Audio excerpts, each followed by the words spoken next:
ফটিকছড়ির নাজিরহাট পৌরসভার ঐতিহ্যবাহী শিক্ষা প্রতিষ্ঠান দৌলতপুর আব্দুল বারী চৌধুরী উচ্চ বিদ্যালয়ের বার্ষিক পুরস্কার বিতরণ অনুষ্ঠান রবিবার সকালে বিদ্যালয় মাঠে অনুষ্ঠিত হয়।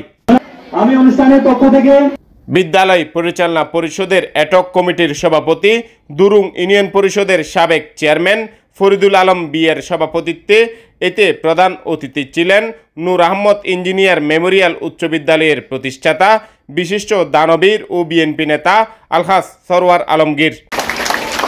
উদ্বোধক ছিলেন নাজিরহাট আদর্শ উচ্চ বিদ্যালয়ের প্রতিষ্ঠাতা সদস্য ও নাজিরহাট আদর্শ ব্যবসায়ী সমিতির সভাপতি আলহাজ নাসির উদ্দিন চৌধুরী।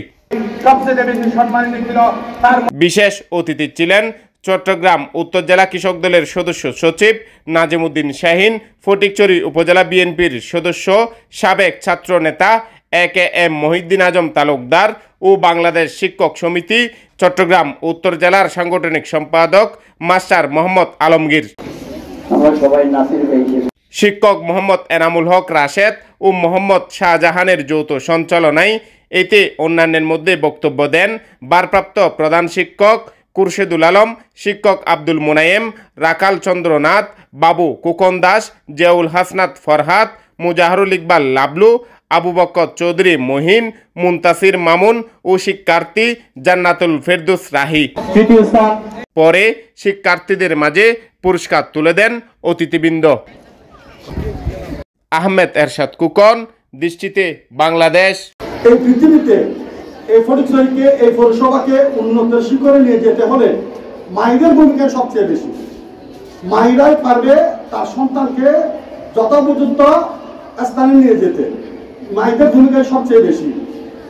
বীর সৈনিক নেপোলিয়ন বলেছেন, give me a good mother, I will give you a good nation. তোমরা আমাকে একটা ভালো মা দাও, give me a good mother, I will give you a good nation.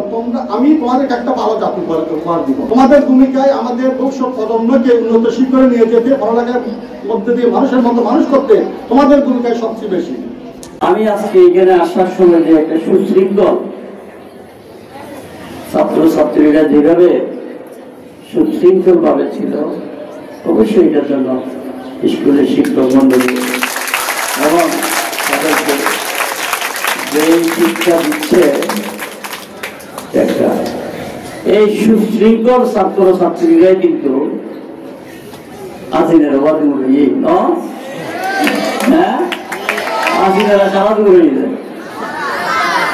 Dhaka শহরে, চট্টগ্রাম শহরে, বাংলাদেশের প্রাইমারি স্কুল থেকে শুরু করে হাই স্কুল, কলেজ, বিশ্ববিদ্যালয়ের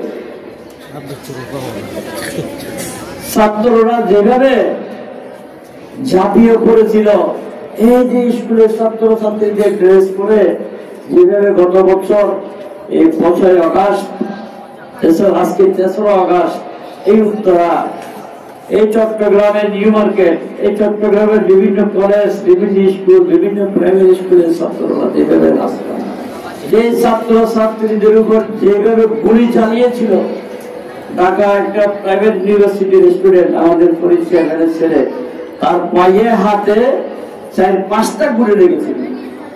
কেন? তাদের মধ্যে এই জাগরণ কেন আসছিল? একটি বৈষম্য। সারা জীবন আমি লেখাপড়া করব, শাহিনের কথাই বলি, আমি ফার্স্ট ক্লাস ফার্স্ট হয়ে লাভ কি, থার্ড ক্লাস যদি চাকরিতে চলে যাই একটা কোটা দিয়া, ঠিক আছে না? তার বিরুদ্ধে ছাত্রছাত্রীরা 5ই আগস্ট, আজকে যে আমরা বৈষম্য বিরোধী বলি, আজকে যে আমরা একটা ফ্যাসিস্ট বলি, রেজিম বলি,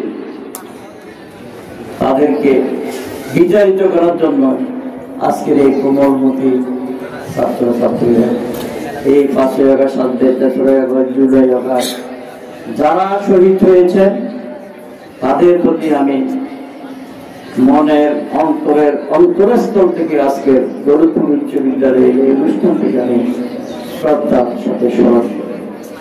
তারা শহীদ একটি দেশকে যখন হিন্দুস্তান নিয়ে সিনেমিনি খেলা খেলছে, তখনই বাংলাদেশের ছাত্র সমাজ, বাংলাদেশের জনগণ জেগে উঠেছিল।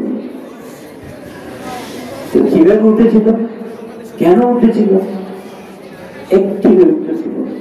লক্ষ্যটা আমরা বাংলাদেশি, এইটা আমাদের এই দেশ, আমাদের দেশের সম্পদ। আমরা যারা লেখাপড়া করি, আমাদের আগামী দিনের ভবিষ্যৎ আমাদেরকে নির্ণয় করতে হবে। আমাদের ভবিষ্যৎ যদি অন্যরা সিনেমেনি খেলা বুঝলে, এইটা হতে দেয়া যাবে না, এইটা হতে দেয়া যাবে না। এর ভিত্তিতে আজকে আমরা বাংলাদেশ আজকে কলঙ্কমুক্ত, স্বৈরাচারী মুক্ত।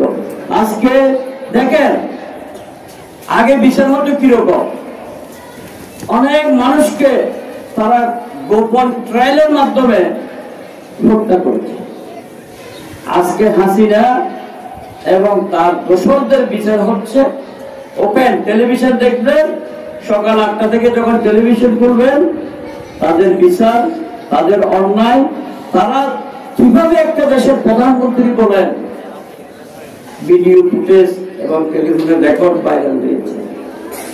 কোন ছাত্র ছাত্রী চাই না যেখানে পারস সেখানে গুলি করো, যেখানে ছাত্র ছাত্রী যে কলেজ স্কুল যেখান থেকে বাইর হোক তাদেরকে গুলি করে মারা হোক।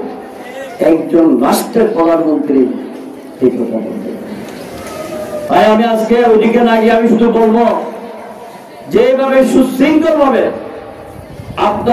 আপনাদেরকে দেখে আমি তুমি বলি, তোমাদেরকে দেখে আমার যেটা মনে হয়েছে, ইনশাআল্লাহ দৌলতপুর এবিসি উচ্চ বিদ্যালয় হারানো গৌরব আবার ফিরে পাবে ইনশাআল্লাহ।